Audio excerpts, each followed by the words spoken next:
Donc si on veut des familles unies pour bâtir une nation forte, tu sais qu'est-ce qu'il faut faire? Hébreux 13, verset 15. Le mariage est honorable à tout égard et le lit sans souillure. Mais Dieu jugera les proxénètes et les adultères. Donc ça dit Dieu jugera les proxénètes et les adultères. Proxénète, tu peux penser proxénète, oh pimp, moi je suis pas un pimp, mais devine quoi? Si tu as 3-4 femmes différentes, tu es un pimp. T'es un pimp. Si tu as une femme et avec elle tu la maries pas, Dieu te voit comme un pimp.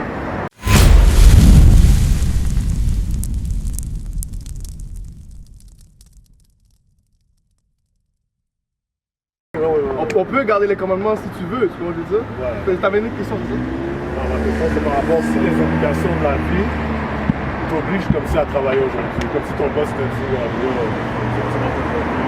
tu fasses une fête semaine sur deux. Est-ce que c'est vrai? On a des cas comme ça dans notre congrégation. Tu vois, je veux dire, des gens que ton boss te dit, oh, tu dois travailler, ou bien tu dois travailler une fête semaine sur deux. Ou bien des fois, les gens sont des médecins.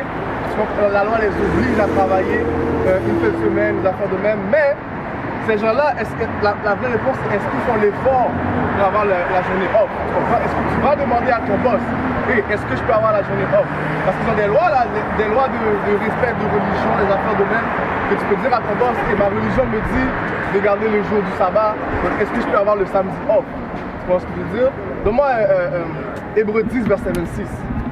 Je vais te montrer c'est quoi le point. Parce que des fois, tu vas être obligé de faire certaines affaires, par exemple. Tu prends le transport en commun. T'es quelqu'un qui prend le bus, pas vrai? Et pour une raison quelconque, tu ne peux pas avoir de carte au plus. Tu comprends? Donc tu payes pour prendre le bus le jour du sabbat.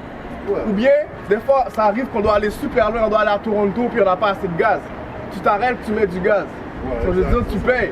Je veux dire, donc c'est là que le Seigneur il peut avoir miséricorde sur nous, tu dois prier, demander pardon. Je veux dire que Dieu comprenne qu'on est en captivité aujourd'hui. Tu vois ce que je veux dire? Donc ça c'est une part des choses. Mais lis le verset, j'ai compris quelque chose. Hébreux 10, verset 26. Car si nous péchons volontairement. Si nous faisons quoi? Si nous péchons volontairement. Si tu pêches volontairement, ça veut dire que tu décides toi-même, tu dis quoi, you know, que j'ai envie de faire un bread. Je vais faire un cob, j'allais faire de l'overtime le samedi, alors tu sais très bien que c'est le jour du sabbat. Après que nous ayons reçu la connaissance de la vérité. Ça veut dire que tu connais la vérité, tu sais que le samedi c'est le jour du sabbat, que tu dois le garder fait, mais tu décides quand même de travailler le jour du sabbat volontairement, vas-y. Il ne reste plus de sacrifices pour les péchés. Ça veut dire que Dieu, il va pas te pardonner pour ça. Ça veut dire parce que tu fais ça volontairement. Tu comprends? Si tu décides, yo, tu dis, je vais briser le jour du sabbat, c'est là le problème. Tu comprends? Hébreux 10, verset 26.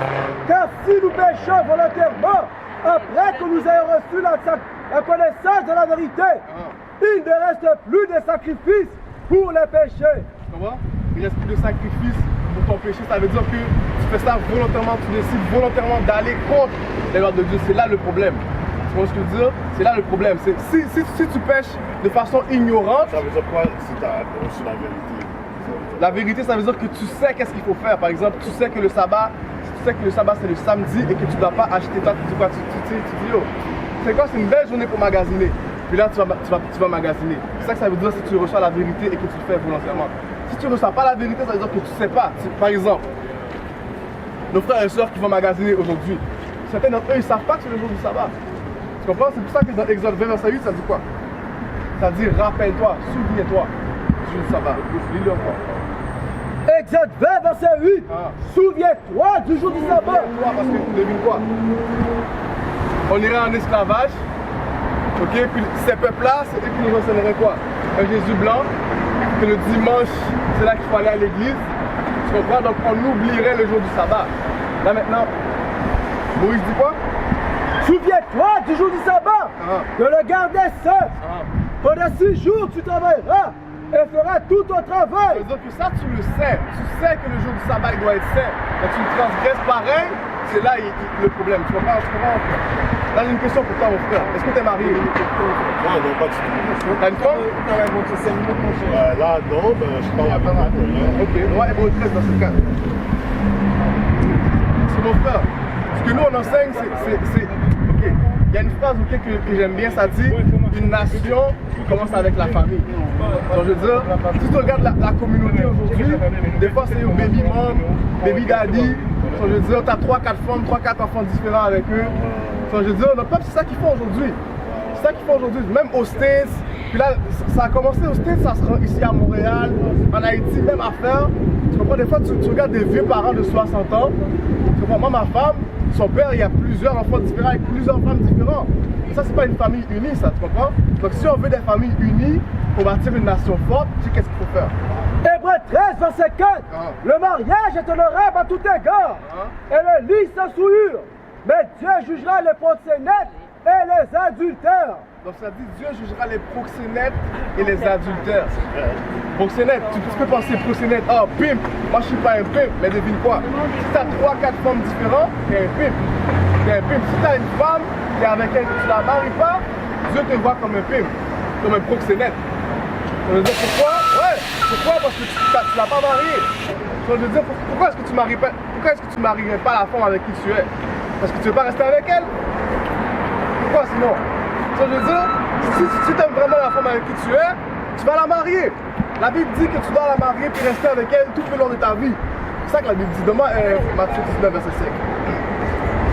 Matthieu 19, verset 5.